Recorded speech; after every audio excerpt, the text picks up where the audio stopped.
오늘부터 3주 동안 제가 말씀을 전해야 되는데요. 기드온의 이야기를 통해서 함께 은혜를 나누고자 합니다.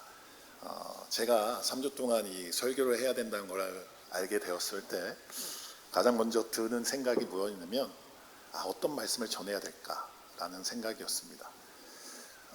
일주일 동안 고민하면서 기도하고 어떻게 해야 될까 이런저런 말씀도 보면서 했지만 통 감동이 오지 않았습니다. 어떤 말씀을 전해야 되는지에 대한 감동이 오지 않았죠. 그래서 그때 굉장한 조바심을 많이 갖게 되었습니다. 그때 하나님께서 저에게 조그만 깨달음을 주셨는데 그게 무엇이냐면 내가 어떤 말씀을 전할까가 아니라 하나님이 원하시는 말씀이 무엇일까였습니다. 주체가 내가 전하는 것이 아니라 하나님이 원하시는 말씀으로 이렇게 옮겨갔다는 것이죠. 그래서 제가 하던 기도가 바뀌기 시작했습니다. 하나님, 그럼 하나님께서 이 3주 동안 하시고자 하신 말씀이 무엇입니까? 저에게 깨달음을 주십시오라고 이렇게 기도하기 시작했습니다. 근데 그 다음으로 이렇게 기도하는 와중에 저에게 깨달음이 온 것은 무엇이었냐면 제가 목사로서의 사명으로 어떻게 감당하고 있었는지에 대해서 깨달음이 오기 시작했습니다. 제가 처음 신학교를 갈 때 어떠한 사명을 갖고 갔냐면 저는 정말로 부족하다고 많이 느꼈습니다. 연약하다고 많이 느꼈습니다.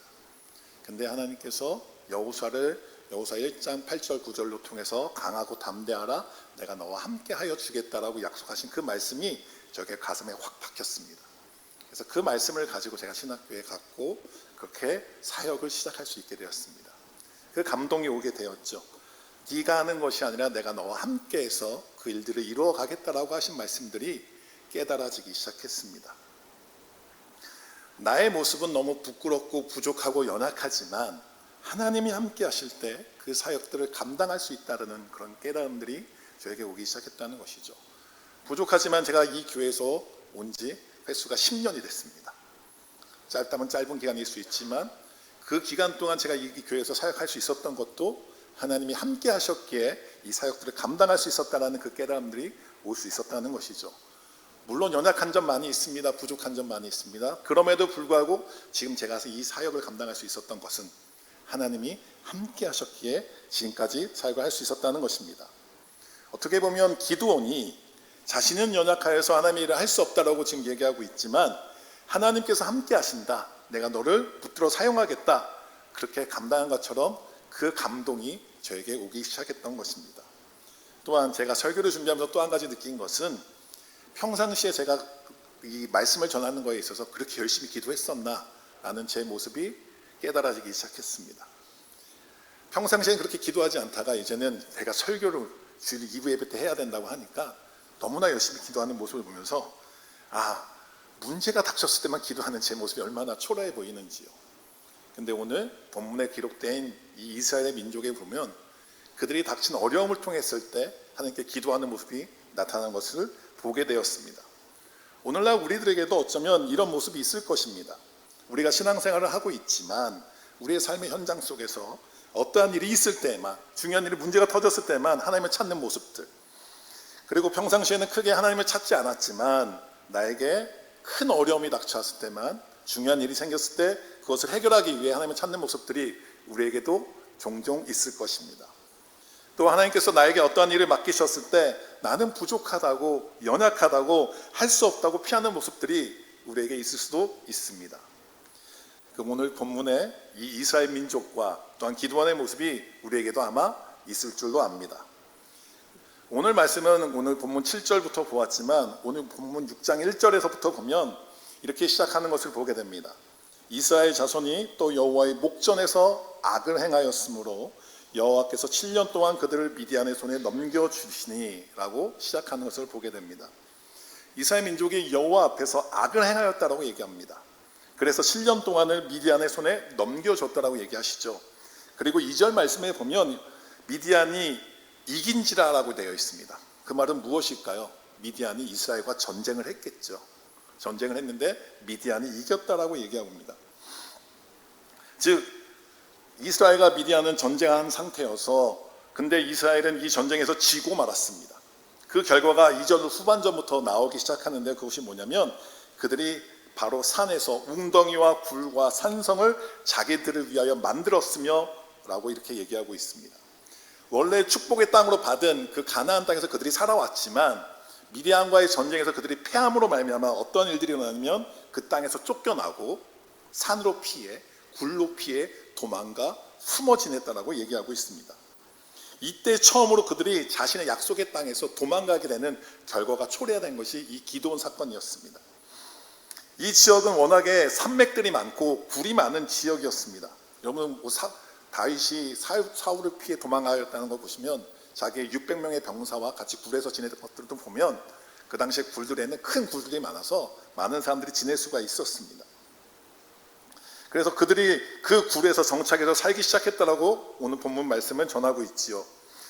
그들이 축복의 땅에서 약속의 땅에서 쫓겨나서 그 축복을 온전히 누리지 못하고 살아가게 되었다는 것입니다. 다시 말해 처음에 그들은 복을 받았습니다. 약속의 땅에서 함께 했습니다. 하지만 그 복을 계속해서 누리면서 살아가는 것이 아니라 하나님 앞에서 악을 행하게 됨으로 말미암아 그 축복을 빼앗기게 되었고 지금은 너무나 어려운 상황에 놓이게 되었다는 것을 말하게 된 것이죠. 근데 이것이 여기서 그치지 않습니다. 4절 말씀에 보면 이스라엘 민족이 파종을 할 때 치러 올라오고 먹을 것을 남기지 않고 짐승도 남기지 않았다라고 얘기하고 있습니다. 여러분 파종은 언제 하죠? 이제 열매를 거두기 위해서 씨앗을 뿌리는 걸 파종이라고 얘기를 하죠. 근데 그때가 되면 미디안군이 쳐들어오는 겁니다. 아예 경제활동을 할 수 없게, 농사활동을 할 수 없게 그들이 쳐와서 파종활동을 할 수 없게 만들었습니다. 그리고 그들이 가지고 있던 가축들도 다 없애버렸다라고 얘기를 합니다. 그럼 그들은 어떻게 살아갈까요? 그들이 어떻게 살아갈까요? 아예 민족 말살이 일어나는 그런 어려움 속에 빠지게 되었다는 것이죠. 근데 또 여기서 그치지도 않습니다. 여러분 생각해 보십시오. 그때는 목축업하고 농사를 지며 살아가는 시대였습니다. 가축이 다 죽었으니 그 이스라엘 지역 안에는 그 풀들이 굉장히 많이 자라날 것입니다. 왜? 가축들이 이제 먹지 않으니까. 근데 그 다음에 5절 말씀에 보면 미디안 사람들이 자기들의 가축들을 그곳에 데려와 먹게 만듭니다. 그곳에 장막을 지어서 그곳에 거주합니다. 아예 그들이 하나조차도 남기지 않고 모든 것을 다 빼앗겨 버리는 그런 상황에 놓였다는 것을 얘기하고 있다는 것이죠. 그래서 6절 말씀에 보면 이렇게 얘기합니다. 이스라엘이 미디안으로 말미암아 궁핍함이 심한지라 이에 이스라엘 자손이 여호와께 부르짖었더라 라고 얘기하고 있습니다. 여러분 여기서 중요한 단어가 궁핍함입니다. 그 약속의 땅에서 처음으로 이스라엘 민족이 궁핍해졌다는 것을 나타나고 있지요. 미디안으로 인해 이런 결과가 초래하게 되었다는 것입니다. 그런데 이게 미디안 한 것이 아니라 1절 말씀 우리가 다시 한번 본다면 이스라엘 자손이 여호와의 목전에서 악을 행하였기 때문에 이러한 일들이 나타났다고 얘기하고 있는 것이죠. 그러면 하나님 앞에서의 악의 구원 무엇일까요? 우리가 정말 많이 암송하는 시편 1편의 말씀이 있습니다. 거기 복 있는 사람에 대해서 얘기를 하고 있죠. 근데 그 말씀을 잘 보면 복 있는 사람과 악인을 대조하여서 얘기하고 있는 것을 보게 됩니다. 한번 시편 1편 1절 말씀 2절 말씀 함께 스크린 보면서 읽어보도록 하겠습니다. 시작.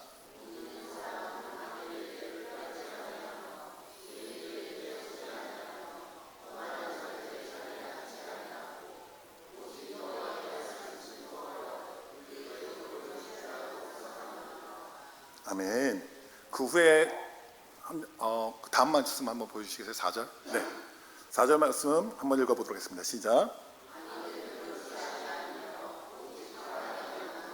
여기까지만 읽겠습니다. 예, 4절까지만. 자, 이 말씀을 보았을 때 복 있는 사람은 여호와의 말씀을 즐거워하여 그 율법을 주야로 묵상하는 자가 복 있는 사람이고 악인들은 그렇지가 않다라고 표현하고 있습니다. 즉 그렇지 않다는 것은 무엇일까요? 여호와의 말씀을 즐거워하지 않고 여호와의 말씀을 가까이 하지 않는 사람들, 이 사람들이 누구다? 악인들이라고 얘기하는 것을 볼 수 있죠. 여러분 이스라엘 민족들이 하나님을 몰랐을까요? 하나님을 섬기지 않았을까요? 아니죠. 그들은 하나님이 잘 알고 있었고 하나님을 섬겼습니다. 왜일까요? 기드온이 나중에 하나님의 사자하고 오늘 본문 읽었던 말씀에 보면 얘기했을 때 하나님께서 우리를 이 땅으로 인도하셨습니다. 하나님께서 우리에게 많은 이적들을 보여주셨습니다 라고 고백하는 것을 봤을 때 이들은 이미 하나님이 어떤 분인지 너무나도 잘 알고 있었습니다. 근데 지금 이들이 악을 행하였다는 것은 무엇이었을까요? 하나님 말씀을 가까이 하지 않은 것, 하나님 말씀을 듣지 않은 것, 그래서 악에 빠졌다라고 지금 얘기하고 있는 것입니다. 악에 빠진 결과가 어떻게 됐나요? 하나님께서 그들에게 베풀어 주신 모든 축복을 빼앗기게 되었고, 끝내 궁핍한 처지에 이를 수밖에 없는 상황에 놓이게 되었다는 것입니다. 이 말씀 시편에서 바로 말씀합니다. 아까 보였던 6절 말씀 한번 읽어보겠습니다. 시작. 무릇 의인들의 길은 여호와께서 인정하시나 악인들의 길은 망하리로다. 아멘. 6절 말씀에 보면 이스라엘이 미디안으로 말미암아 궁핍함이 심한지라, 다시 얘기하면 악으로 말미암아 망하게 되었다라고 말 수 있다는 것이죠. 이런 상황에서 이스라엘 민족들이 하나님께 부르짖습니다. 그럼 이들이 지금 하나님 앞에 회개하여 하나님 저희 잘못했으니까 용서하여 주세요 이렇게 기도했을 것 같습니까? 아니면 우리가 지금 살기가 너무 힘드니까 하나님 좀 들어주세요라고 기도한 것 같습니까? 문맥상 봤을 때 그들은 지금 상태가 너무나 힘들고 어려우니 하나님 이 문제를 해결해 주십시오라고 지금 기도하고 있는 상황에 보이는 것을 우리가 알 수 있습니다. 그러나 우리도 가끔 그렇지 않나요? 너무 힘든 상황이 있으면 하나님과의 관계를 생각하기에 앞서 이 문제가 해결되기만을 위해서 기도하고 있는 모습이 우리에게는 있지 않은지요? 이 문제가 풀리게 되면 모든 게 좋을 거야 생각하며 하나님께 부르짖고 계시지 않는지요? 앞에서 제가 고백했던 것처럼 그 부분들이 오늘 말씀 속 이스라엘 민족에게만 있는 모습이 아니라 우리에게는 없는지 우리의 모습을 다시 한번 점검할 필요가 있다는 것입니다. 하나님께서 진정으로 원하시는 건 무엇이었을까요? 악에서 떠나 복의 길로 돌아오는 것, 즉 하나님의 말씀을 듣고 묵상하고 그대로 실천하며 살아가는 것, 다시 말하면 하나님을 생각하는 것, 하나님이 베풀어 주신 은혜를 기억하는 것뿐만 아니라 그것을 감사하며 살아가는 것, 그것이 진정으로 하나님이 원하시는 삶이 아니었을까요? 이제 하나님께서 어떻게 일하시는지 그 다음부터 그 결과가 나오게 됩니다. 8절 9절 말씀에 보면 하나님께서 이스라엘 민족에게 애굽에서 인도하여 내어 모든 학대하는 자들의 손에서 건져내고 그들을 너희 앞에서 쫓아내고 그 땅을 너에게 주었으며, 10절 말씀에도 이렇게 얘기하고 있습니다. 함께 읽어보도록 하겠습니다. 오늘 본문 10절 말씀입니다. 함께 읽어보도록 하겠습니다. 시작. 내가 또 너희에게 이르기를 나는 너희의 하나님 여호와이니 너희가 거주하는 아모리 사람의 땅의 신들을 두려워하지 말라 하였으나 너희가 내 목소리를 듣지 아니하였느니라 하셨다 하니라. 아멘. 오늘 이스라엘 민족에 하나님께서 말씀하십니다. 너희가 내 목소리를 듣지 아니하였다. 내가 너에게 모든 것들을 다 주었는데 너희가 내 목소리를 듣지 않았다고 얘기하고 있습니다. 그래서 하나님께서 선지자를 보내서 이 말씀을 해주셨습니다. 그런데 하나님께서 선지자를 왜 보내셨을까요? 왜냐하면 그들을 너무나도 사랑하셨기 때문에, 그들의 부르짖음에 응답하셔서 그 문제를 해결해 주시기 위해서 선지자를 보내주셨다는 것이죠. 그들에게 하신 말씀의 끝에 보면 너희가 내 목소리를 듣지 아니하였기 때문에 이런 상황이 일어났다고 말씀해 주십니다. 하나님께서 그들에게 모든 것들을 다 베풀어 주셨고 누리게 하셨는데 지금 이들이 궁핍하게 된 것은 하나님의 말씀을 듣지 않았다. 여러분, 사사기서에 전반적으로 흐르게 되어 있는 이러한 비슷한 상황이 사사기서 마지막 절에 그렇게 고백하고 있는 것을 보게 됩니다. 우리 사사기서 21장 25절 말씀 한번 스크린 보시면서 읽어보도록 하겠습니다. 시작. 그때 이스라엘의 왕이 없으므로 사람이 각기 자기의 소견에 오른 대로 행하였더라. 사사기서의 전반적인 흐르는 내용들입니다. 다시 말해 이들이 하나님의 말씀을 듣지 않고 나의 생각에 옳은 대로 행하는 것, 이것이 바로 악이었고 이들이 이런 결과를 초래할 수밖에 없다는 것이죠. 성경에서 말씀하는 가장 큰 악은 내 삶의 주인이 내가 되는 것입니다. 요즘 세상에서 이런 얘기들 많이 하죠. 한 번 사는 인생, 너의 삶을 좀 화려하게 살 수 있어야 된다. 즐기면서 살아갈 수 있어야 된다. 너가 너의 인생의 주인공이다. 이런 것을 세상에서 많이 프랜차이즈로 얘기합니다. 어쩌면 우리가 듣기에 맞는 말일 수 있습니다. 근데 또 이렇게도 얘기합니다. 사람이 높아지고 사람이 드러나고 사람이 중심되는 사회, 그 모습은 결국 하나님께서 주시는 복들을 빼앗기게 되고 궁핍하게 되는 삶을 인도하는 삶이라는 것을 우리는 깨달을 수 있어야 됩니다. 지금 이 세대가 분열되고 흩어지고 힘든 삶을 사는 것은 사람 중심의 세상이 되어버리고 있기 때문에, 하나님께서 주신 복들을 우리가 누리지 못하고 살아가고 있기 때문에 이러한 어려움들이 우리에게 초래하게 되었다는 것을 우리는 깨달을 필요가 있다는 것이죠. 하나님이 원하시는 삶은 무엇일까요? 하나님 중심의 삶, 말씀 중심의 삶, 예수님을 닮아가는 삶이 우리에게 있어야 될 줄로 믿습니다. 그것이 바로 우리에게 복이 될 줄로 믿습니다. 이제 하나님께서 선지자를 통해서 기드온을 부르시고 그 사람을 세워가시는 것을 보게 됩니다. 11절 말씀입니다. 여호와의 사자가 아비에셀 사람 요아스에게 속한 오브라에 이르러 상수리 나무 아래에 앉으니라. 마침 요아스의 아들 기드온이 미디안 사람에게 알리지 아니하려 하여 밀을 포도주 틀에서 타작하니. 자, 여기 나타난 기드온의 모습이 어떻습니까? 여러분 앞에서 들었다시피 지금 이스라엘 상황이 어떤 상황인지 다 아실 겁니다. 그들이 뭔가 곡식을 취하려고 가면 미디안 사람들이 다 뺏어가는 상황이었습니다. 그래서 기드온이 지금 어떻게 하고 있는 상황이었을까요? 포도주 틀에서 몰래, 미디안 사람들 몰래 그 밀을 타작하고 있는 모습을 보여줍니다. 근데 그 후에 선지자가 기드온에게 하는 말씀이 하나님 말씀을 전하는데 뭐라고 얘기하냐면 큰 용사여 라고 얘기하고 있는 것을 보게 되죠. 여러분 앞의 상황하고 그 다음에 하나님께서 큰 용사라고 부르는 상황하고 한번 대조하여 생각해 보십시오. 지금 미디안이 너무나 두려워서 몰래 숨어서 지금 밀타작하고 있는 기드온의 모습. 근데 하나님께서는 그런 모습을 보시고도 큰 용사여 내가 너와 함께 한다라고 얘기한 모습, 좀 우리에게는 상황이 이해되지 않지 않습니까? 얘는 너무나도 소심하고 너무 연약한 모습인데 하나님께서 왜 큰 용사로 부를까요? 기드온은 미디안 족속을 너무나도 두려워해서 숨어서 밀을 타작하고 있습니다. 근데 하나님께서는 큰 용사로 부르시고 너와 함께 한다고 하십니다. 그래서 기드온의 대답은 어떻습니까? 자기가 이렇게 숨어 지내고 있는 모습 속에서 하나님께서 큰 용사여 내가 너와 함께 한다고 했을 때 기드온의 용사는 하나님 저 여기 있습니다. 제가 가서 일을 하겠습니다가 아니라 뭐라고 대답하는지 오늘 본문 13절에 나타나 있습니다. 보시면 기드온이 그에게 대답하되 오 나의 주여 여호와께서 우리와 함께 계시면 어찌하여 이 모든 일이 우리에게 일어났나이까? 또 우리 조상님들이 일찍이 우리에게 이르시기를 여호와께서 우리를 애굽에서 올라오게 하신 것이 아니냐 한 그 모든 이족이 어디 있나이까?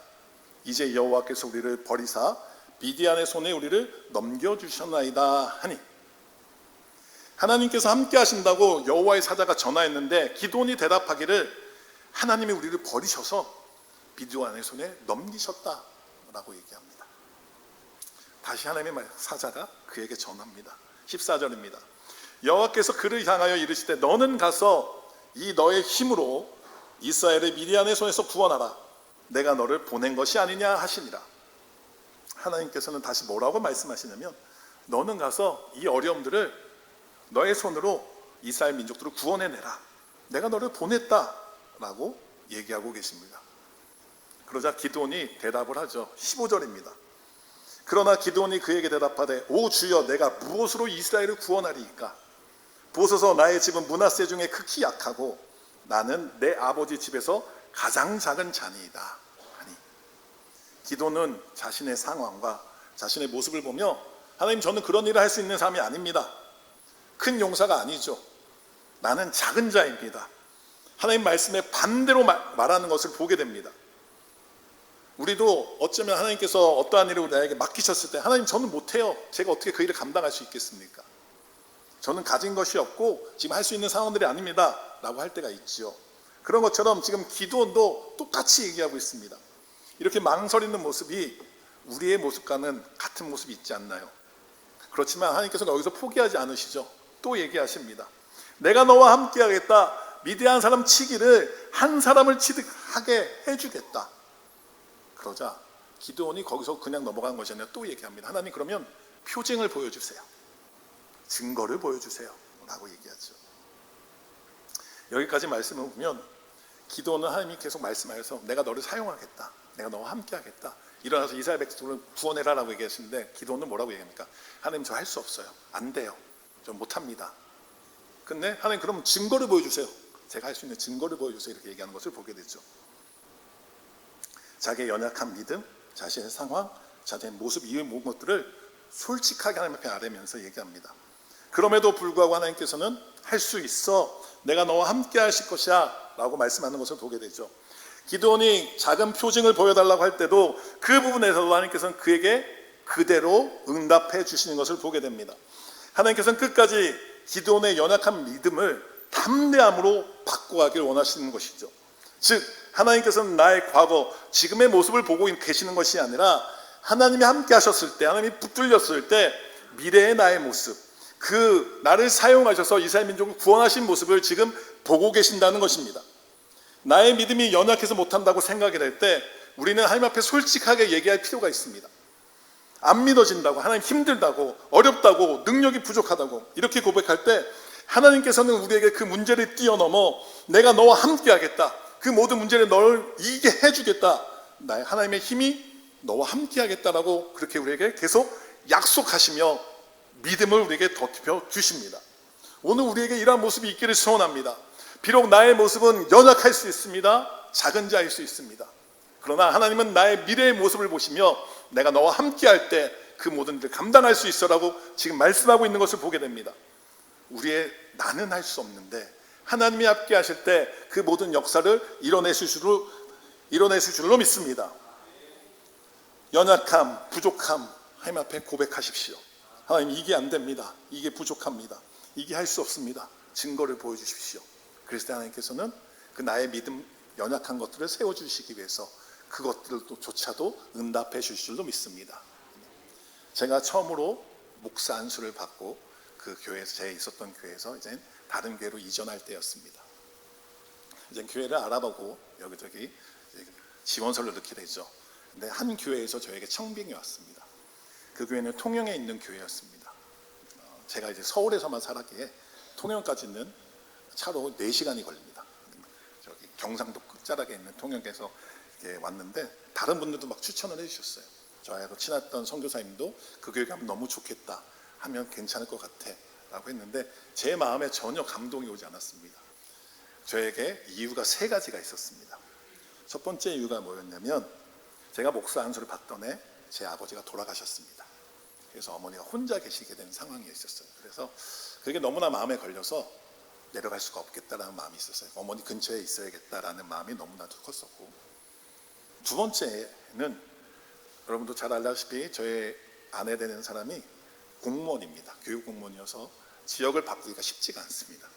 그게 두 번째 이유였고, 세 번째 이유는 어쩌면 이게 제일 클지도 모릅니다. 제 마음에 감동이 전혀 오지 않았습니다. 그 교회를 가야 된다는 것이 전혀 오지 않았습니다. 그래서 이게 전혀 안 된다, 나는 할 수 없다, 내가 그 교회 갈 수 없다라는 마음을 가지고 있었으니까 힘투하게 있었습니다. 나는 그 교회 안 갈 거니까 그러고 있었는데, 저에게 동생 둘이 있는데 제 막내 동생이 이 모습을 저한테 보면서 형 알겠어, 형의 모습은 어떤 상황인지 알겠고 이해가 됐네, 근데 형 기도해봤어? 이렇게 얘기하더라고요. 저한테 기도해봤어? 이렇게 얘기하더라고요. 아니, 나는 안 갈 거라 기도하지 않았어, 그렇게 얘기했습니다. 아니, 형 기도해야지, 어떻게 그걸 기도하지 않아, 사역지를 가는 건데 어떻게, 하나님이 일하는 건데 어떻게 기도하지 않아. 그래서 제가 평신도인 제 동생한테 혼났습니다. 그러고 나서 기도하기 시작했죠. 근데 기도가 잘 되겠습니까? 마음이 이미 동하지 않는데 기도 잘 나오지 않습니다. 기도원도 그랬겠죠. 지금 하나님 풍경스럽게 계속 얘기하고 있잖아요. 기도가 잘 되지 않았습니다. 그러다 기도하는 도중에 동생의 마지막 한마디가 기억났습니다. 형, 기도할 때 솔직하게 기도해. 형의 마음을 솔직하게 좀 기도했으면 좋겠어. 그렇게 얘기하더라고요. 그래서 솔직하게 기도했습니다. 하나님, 아까 말했던 그 3가지 이유를 대면서, 하나님, 이 3가지 이유가 있는데 저는 이것 때문에 못 가겠습니다. 안 되겠습니다. 그 사역 때문에 제가 못 가겠습니다. 이렇게 얘기했습니다. 그러다가 그렇게 계속 기도하는 와중에 마지막으로 그렇게 하나님하고 제가 그 기도를 마치게 됐는데, 하나님, 그러면 제가 그곳에 꼭 가야 된다면 제가 오늘 기도를 마치고, 그때가 금요 기도였습니다. 그 교회 금요 기도였는데 기도를 마치고 집에 돌아가서 제 아내에게 우리 통영 가야 돼 라고 했을 때 저희 집사람이 아무런 이유도 달지 않고 갈게, 그렇게 얘기하면 제가 가는 걸로 알겠습니다. 그렇게 마지막으로 그렇게 기도했습니다. 그래서 집으로 돌아왔죠. 돌아와서 저희 집사람에게 얘기를 했습니다. 우리 통영 가야 될 것 같아. 얘기했더니 저희 집사람이 그래, 가자. 언제 가면 될까? 이렇게 얘기하더라고요. 제가 뒤통수를 세게 맞은 것 같았습니다. 그래서 더 이상 제가 할 이유가 없어졌죠. 그러고 나서 제가 통영으로 내려가게 되었습니다. 그곳에서 사역을 잘 마치게 되는 것을 보게 될 수 있었죠. 어쩌면 하나님께서 그렇게도 응답해 주신다는 사실입니다. 기도원이 나 못해요, 하나님, 이게 연약해요, 할 수 없어요, 표적을 보여주세요, 표징을 보여주세요 얘기했지만, 하나님은 그 믿음을 갖게 하기 위해서, 나의 믿음을, 연약한 믿음을 세우기 위해서 그것까지도 응답하여 주신다는 사실입니다. 하나님은 우리를 만들어서 사용하십니다. 믿음의 조상 아브라함도 그렇게 사용하셨고, 여러분 다 알다는 그 출애굽시켰던 모세를 살펴보면 너무나도 잘하는 것을 볼 수 있죠. 여러분 출애굽 3장과 4장에 보면 하나님과 모세의 씨름이 나타나는 것을 보게 됩니다. 모세는 할 수 없어요. 하나님 저는 못합니다 계속 얘기하고, 하나님은 할 수 있어, 내가 너와 함께 해줄게. 모세에게도 똑같은 그 이적들을 보여주시면서 할 수 있다고 얘기하는 것을 보게 됩니다. 근데 마지막에 모세가 말한 이유가 뭐였냐면, 하나님 저는 입이 뻣뻣해서 얘기할 수가 없어요. 얘기했더니 하나님 뭐라고 얘기하시냐면, 아론이 있잖아, 너는 가만히 있어, 아론이 다 모든 걸 얘기할 거야 라고 얘기하는 것을 보게 됩니다. 마찬가지입니다. 예수님께서도 12제자를 세웠을 때 어떤 사람들이었을까요? 평범한 사람들이었습니다. 그런데 예수님께서 뭐라고 얘기했냐면, 내가 너희를 사람 낚는 어부로 만들 거야 라고 얘기해 주시는 것을 보게 됩니다. 우리는 연약할 수 있고 부족할 수 있고 지극히 평범할 수 있습니다. 하지만 하나님께서 우리를 만들어 가신다는 것이죠. 하나님은 그 사람들을 통하여 역사하십니다. 우리의 믿음 연약할 수 있습니다. 작을 수 있습니다. 그러나 솔직하게 하나님 앞에 고백할 때 하나님께서 우리의 믿음을 단단하게 세워가실 줄로 믿습니다. 여러분 말씀을 정리해 보겠습니다. 이스라엘 민족이 하나님의 말씀을 듣지 않았을 때 그들은 하나님께서 주신 복들을 빼앗기고 궁핍에 처하는 결과가 나타났습니다. 우리가 하나님의 말씀을 듣지 않고 따르지 않을 때 우리에게 주신 복들은 빼앗길 수 있습니다. 하나님의 말씀을 항상 가까이 하는 그 은혜의 복들이 여러분들에게 있기를 소원합니다. 또한 이스라엘 민족들이 하나님께서 주신 복들을 빼앗긴 상황에서 하나님 앞에 부르짖습니다. 자신의 잘못들을 지금 깨닫지 못한 상황이지만 하나님 앞에 기도합니다. 하지만 하나님께서는 그런 모습에도 응답하여 주십니다. 어떠한 상황일지라도 기도할 수 있는 여러분 되시길 주님의 이름으로 부탁드립니다. 하나님은 우리를 너무나도 사랑하시기에 우리의 작은 신음에도 응답하여 주십니다. 마지막으로 하나님은 지극히 작은 사람도 만들어서 사용하십니다. 믿음이 적을 수 있고 연약할 수 있고 상황이 안 된다고 생각이 들 수 있지만 하나님은 그런 사람들을 붙잡고 만들어 사용하십니다. 그리고 그 모든 일을 감당할 수 있도록 함께하여 주십니다. 사도 바울이 빌립보서 4장 13절 말씀을 통해서 이렇게 고백합니다. 함께 스크린 보면서 말씀을 읽어보도록 하겠습니다. 시작. 내게 능력 주시는 자 안에서 내가 모든 것을 할 수 있느니라. 아멘. 이 말씀의 능력들이 저와 여러분들에게 있기를 주님의 이름으로 부탁드립니다. 그래서 나는 비록 작지만, 나는 비록 연약하지만 하나님이 함께 하시기에 내가 모든 것을 감당할 수 있습니다. 내가 어떠한 상황이 있더라도 하나님이 함께 하실 때 이 모든 일을 감당할 수 있습니다. 이렇게 믿음으로 고백할 수 있는 저와 여러분들 되기를 주님의 이름으로 부탁드립니다. 우리 함께 찬양하시고 함께 기도했으면 좋겠습니다. 우리 함께 찬양하시겠습니다.